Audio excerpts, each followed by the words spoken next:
Once upon a time, there was a pussy cat called Ribby, who invited a little dog Duchess to tea. "Come in good time, my dear Duchess," said Ribby's letter, "and we will have something so very nice. I'm baking it in a pie dish with a pink rim. You never tasted anything so good, and you shall eat it all. I will eat muffins, my dear Duchess," wrote Ribby. Duchess read the letter and wrote an answer. "I will come with much pleasure at 4:15. But it's very strange. I was just going to invite you to come here to supper, my dear Ribby, to eat something most delicious." "I will come very punctually, my dear Ribby," wrote Duchess, and then at the end she added, "I hope it isn't a mouse." And then she thought that didn't look quite polite, so she scratched it out, "isn't mouse," and changed it to, "I hope I will be fine." She gave her letter to the postman, but she thought it a great deal about Ribby's pie, and she read Ribby's letter over and over again. "I am dreadfully afraid it will be a mouse," said Duchess to herself. "I really couldn't eat mouse pie, and I shall have to eat it because it's a party, and my pie was going to be veal and ham, a pink and white pie dish, and so is mine, just like Ribby's dishes. They were both bought at Tabitha Twitchit's."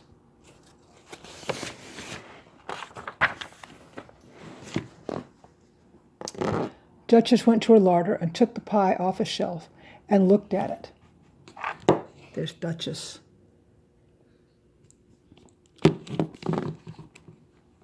"It's all ready to put in the oven. Such lovely pie crust, and I put in a little tin pitty pan to hold up the crust. And I made a hole in the middle with a fork to let out the steam. Oh, I do wish I could eat my own pie instead of a pie made of mouse." Duchess considered and read Ribby's letter again.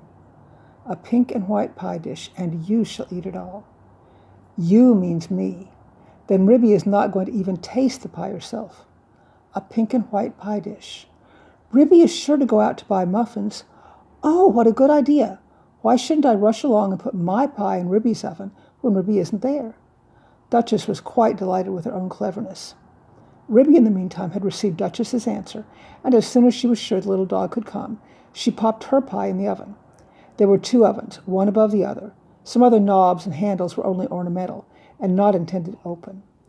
Ribby put the pie into the lower oven. The door was very stiff. "The top oven bakes too quickly," said Ribby to herself. "It's a pie of the most delicate and tender mouse, minced up with bacon, and I have taken out all the bones." Because Duchess did nearly choke herself with a fish bone last time I gave her a party. She eats a little fast, rather big mouthfuls, but a most genteel and elegant little dog, infinitely superior company to Cousin Tabitha Twitchit. Ribby put on some coal and swept up the hearth. Then she went out with a can to the well for water to fill up the kettle.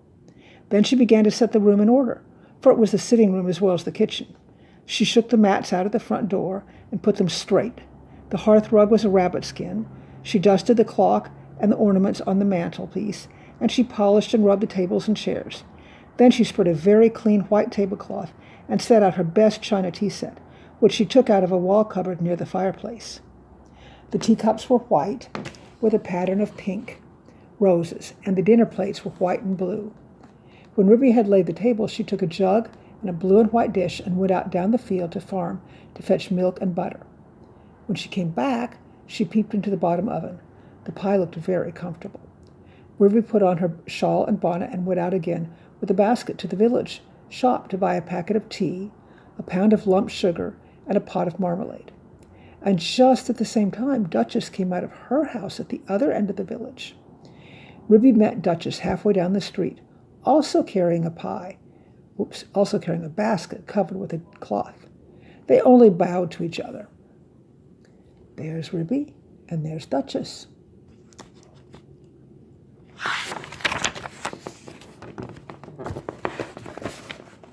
They did not speak because they were going to have a party. As soon as Duchess had got round the corner out of sight, she simply ran straightway to Ribby's house. Ribby went into the shop and bought what she required, and came out after a pleasant gossip with Cousin Tabitha Twitchit. Cousin Tabitha was disdainful afterwards in conversation. A little dog indeed. Just as if there were No cats in Sorry. And a pie for afternoon tea? The very idea, said Cousin Tabitha, twitching. Ribby went on to Timothy Baker's and bought the muffins. Then she went home. There seemed to be a sort of scuffling noise in the back passage as she was coming in at the front door. I trust that it is not that pie. The spoons are locked up, however, said Ribby. But there was nobody there. Ribby opened the bottom oven door with some difficulty and turned the pie. There began to be a pleasing smell of baked mouse. Duchess, in the meantime, had slipped out the back door. It's a very odd thing that Ribby's pie was not in the oven when I put mine in, and I can't find it anywhere. I've looked all over the house. I put my pie into a nice hot oven at the top. I could not turn any of the other handles. I think they are all shams, said Duchess, but I wish I could have removed the pie made of mouse. I can't think what she has done with it. I heard Ribby coming in, and I had to run out the back door.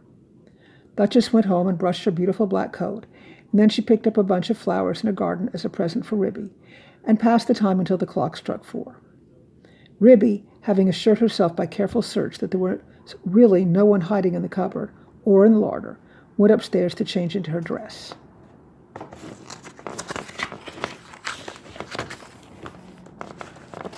She put on a lilac silk gown for the party and an embroidered muslin apron and tippet.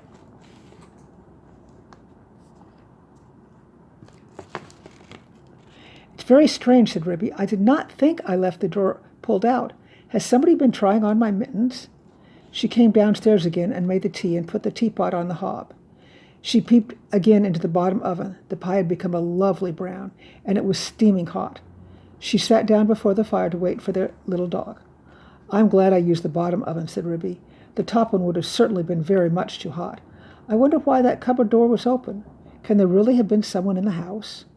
Very punctually at 4 o'clock, Duchess started to go to the party. She ran so fast through the village that she was too early, and she had to wait a little while in the lane that leads down to Ribby's house. I wonder if Ribby has taken my pie out of the oven yet, said Duchess, and whatever can have become of the other pie made of mouse. At 4:15 to the minute, there came a most genteel little tappity. Is Mrs. Ribston home? Inquired Duchess in the porch. Come in, and how do you do, my dear Duchess? Cried Ribby. I hope I see you well. Quite well, I thank you. And how do you do, my dear Ribby? Said Duchess. I brought you some flowers. What a delicious smell of pie. Oh, what lovely flowers. Yes, it is mouse and bacon. Do not talk about food, my dear Ribby, said Duchess. What a lovely white tea cloth.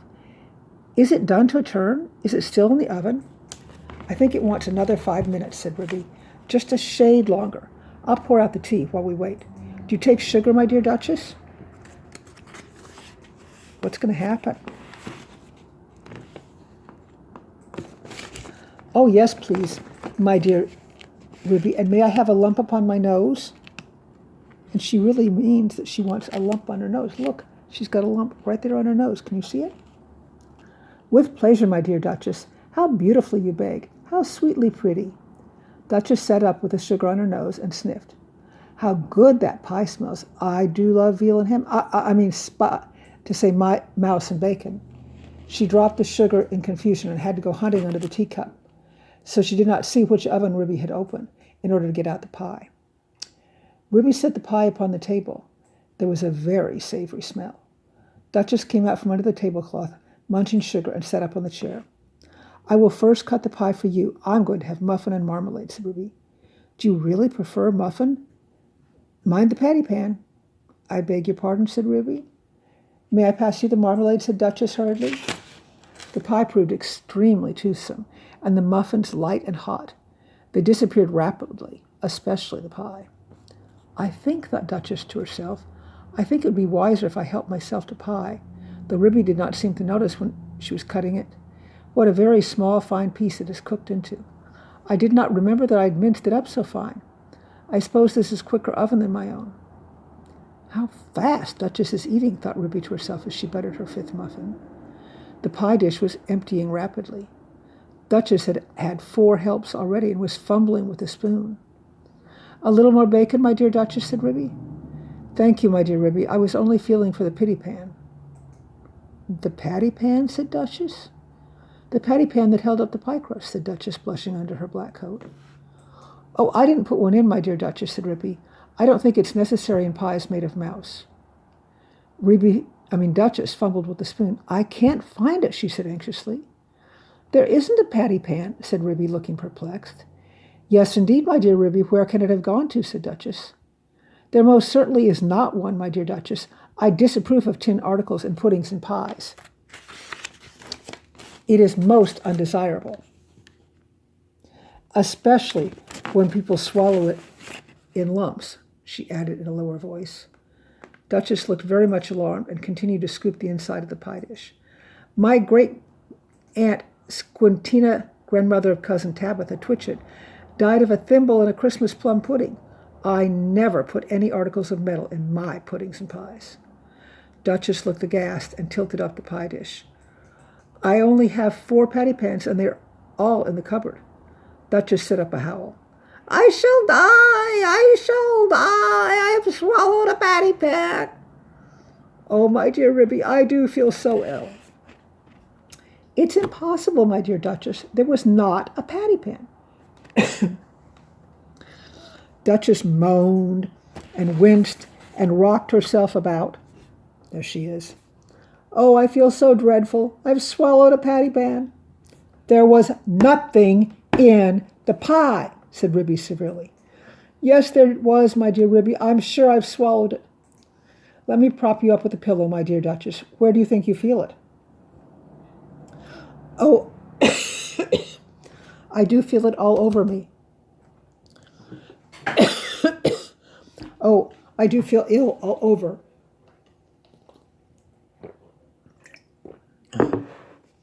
Ribby, I have swallowed a large tin patty pan with a sharp scalloped edge.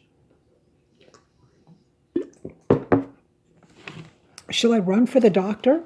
I'll just lick up the spoons. Oh, yes, fetch Dr. Maggotty, my dear Ribby. He's a pie himself, and he will certainly understand. Ribby settled Duchess in an armchair before the fire and went out and hurried to the village to look for the doctor. She found him at the smithy. He was occupied in putting a rusty nail into a bottle of ink, which he'd obtained at the post office. Gammon, said he with his head to one side. This must be the doctor. Ribby explained that her guest had swallowed a patty pan. Spinach, said he, and accompanied it with alacrity, which means very fast. He hopped so fast that Ribby had to run. It was most conspicuous. All the village could see that Ribby was fetching the doctor. I knew they'd overeat themselves, said Cousin Tabitha Twitchett. But while Ribby had been hunting for the doctor, a curious thing had happened. The Duchess, who'd been left by herself sitting before the fire, sighing and growing and feeling very unhappy. I wonder what Duchess is going to do while Ribby's gone. How could I have swallowed it? Such a large thing as a patty pan. She got up. There she is at the table again. Here she is looking around. And went to the table and felt inside the pie dish again with a spoon. Nope, there's no patty pan, and I put one in, and nobody has eaten pie except me, so I must have swallowed it. She sat down slowly again and stared mournfully at the grate. The fire crackled and danced, and something sizzled. Duchess started. She opened the door of the top oven. Out came a rich, steamy flavor, veal and ham, and there stood a fine brown pie, and through a hole in the top of the pie crust there was a glimpse of a little tin patty pan. Duchess drew a long breath. Then I must have been eating mouse! No wonder I feel ill. But perhaps I should feel worse if I had really swallowed a patty pan. Duchess reflected. What a very awkward thing to have to explain to Ribby. I think I'll put my pie in the backyard and say nothing about it. When I go home, I'll run around and take it away. She put it outside the back door and sat down again by the fire and shut her eyes. When Ribby arrived with the doctor, she seemed fast asleep. Gammon, said the doctor. I'm feeling very much better, said Duchess, waking up with a jump. I'm truly glad to hear it. He has brought you a pill, my dear Duchess. I think I should feel quite well if he only felt my pulse, said Duchess, backing away from the magpie, who sidled up with something in his beak. "It's only a bread pill. You'd much better take it. Drink a little milk, my dear Duchess." "Gammon," said the doctor, while Duchess coughed and choked. "Don't say that again," said Ribby, losing her temper.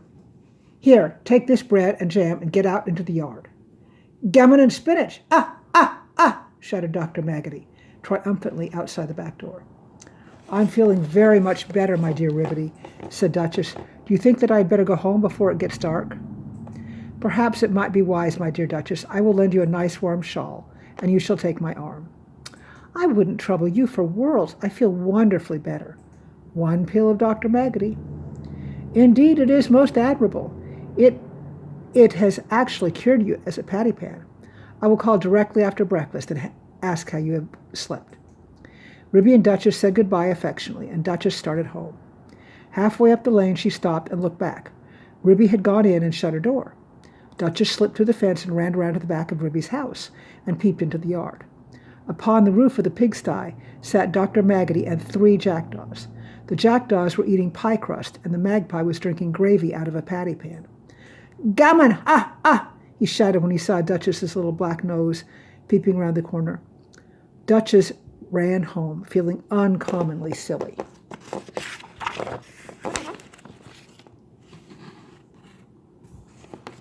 When Ribby came out for a pailful of water to wash up the tea things, she found a pink and white pie dish laying smashed in the middle of the yard.